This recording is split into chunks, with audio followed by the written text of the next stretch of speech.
आज ही Doubtnut app download करें। Doubtnut पर होगा अब आपके सभी मैथ्स, केमिस्ट्री, फिजिक्स और बायोलॉजी डाउट्स का सफाया। बस अपने क्वेश्चन की फोटो खींचो, उसे क्रॉप करो और तुरंत वीडियो सोल्यूशन पाओ। Download now. हेलो फ्रेंड्स, हमारे पास एक क्वेश्चन दे रखा है। असर्शन रीजन बेस्ड क्वेश्चन है। असर्शन का स्टेटमेंट क्या कहता है कि एक AC circuit maximum power drive करता है जब ये रेजोनेंस स्टेट में होता है। ठीक है, और क्वेश्चन में दे रखा power factor of circuit becomes zero in case of resonance. ठीक है, रीजन दे रखा है। तो देखते हैं स्टेटमेंट पहले असर्शन का, उसके रीजन को एग्जामिन करते हैं। ठीक है, तो बोला रेजोनेंस का केस है, रेजोनेंस। ठीक है, तो रेजोनेंस की केस में क्या होती है कि आई जो होता है करंट थ्रू द सर्किट जो होता है वो मैक्सिमम होती है करंट की वैल्यू।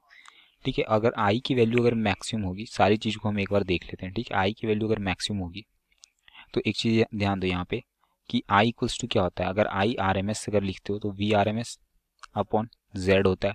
तो अगर आप आई आर एम एस की वैल्यू को बोल रहे हो मैक्सिमम होगी तो देखो V R M S circuit का आप चेंज नहीं कर सकते हो, एक बार जो सप्लाई दे दी है वही रहेगा।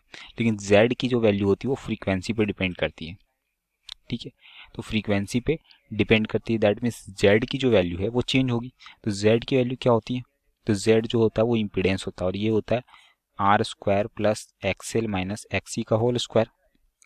ठीक है, और इन तीनों में से एक्सएल और एक्सी की जो वैल्यू होती है वो फ्रीक्वेंसी पे डिपेंड करती है। ओमेगा क्या है यहाँ पे, फ्रीक्वेंसी है। तो अगर ये इंडक्टिव रिएक्टेंस की हम बात करें, ठीक है, दिस इज इंडक्टिव रिएक्टेंस, ये क्या होता है, that is omega into L. और ये हम कैपेसिटिव रिएक्टेंस की अगर बात करेंगे तो capacitive reactance that is X equals to 1/ओमेगा सी होता है।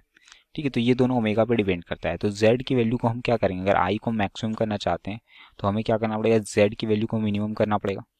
ठीक है, तो जेड की वैल्यू मिनिमम करने के लिए हमें क्या करना पड़ेगा, फ्रीक्वेंसी को इस तरीके से सेट करें कि जो ये वाली वैल्यू है इसकी वैल्यू क्या हो जाए, जीरो हो जाए। क्योंकि आर की वैल्यू तो चेंज कर नहीं सकते हो आप, तो एक्सएल माइनस एक्स ही फ्रीक्वेंसी पे डिपेंड कर रहा है, तो इसी की वैल्यू को आप चेंज कर सकते हो। ठीक है, और इसकी मिनिमम वैल्यू कितनी हो जाएगी, जीरो।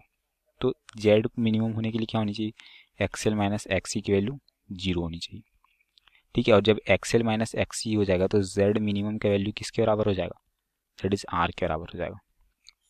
ठीक है, और जो यहाँ पे हमारे पास पावर फैक्टर होता है, ठीक है, जो सेकंड स्टेटमेंट में यूज़ किया गया पावर फैक्टर, ये क्या होता है, ये होता है average power divided by maximum power का रेशियो होता है। ठीक है, और ये कॉस फाई के इक्वल आता है। फाई क्या होता है, फेज डिफरेंस। ठीक है, फाई क्या होता है, फेज डिफरेंस। और अगर यहाँ पे आप फेज डायग्राम ड्रॉ करोगे तो सपोज करो कि ये अगर आपके पास आई का वैल्यू है और ये मतलब करंट की लाइन है जिसके अक्रॉस क्या होता है, वोल्टेज ड्रॉप अक्रॉस रेजिस्टेंस होता है, इसे हम लोग रेजिस्टेंस की भी लाइन कहते हैं। तो ये वाली लाइन क्या होती है, वी एल की, और नीचे वी सी की होती है, तो उसको भी हम ऑपोजिट डायरेक्शन में माइनस वी सी करके दिखाते हैं और ये एक्सएल माइनस एक्स हो जाती है। तो इन दोनों का जो रिजल्टेंट वोल्टेज ड्रॉप आता है, तो रिजल्टेंट वोल्टेज ड्रॉप किसके अलोंग आएगा, इसके अलोंग आ जाएगा। ठीक है, दैट इज वी, ये और ये का। तो ये जो एंगल बनाती है फाई, वही क्या होता है, वही फाई यहाँ पे आता है, दैट इज फेज एंगल। ठीक है, और यहाँ पे अगर आप देखोगे तो ये वाली जो वैल्यू होती है वो एक्सएल माइनस एक्सी के इक्वल हो सकती है रेजिस्टेंस रिएक्टेंस के टर्म में।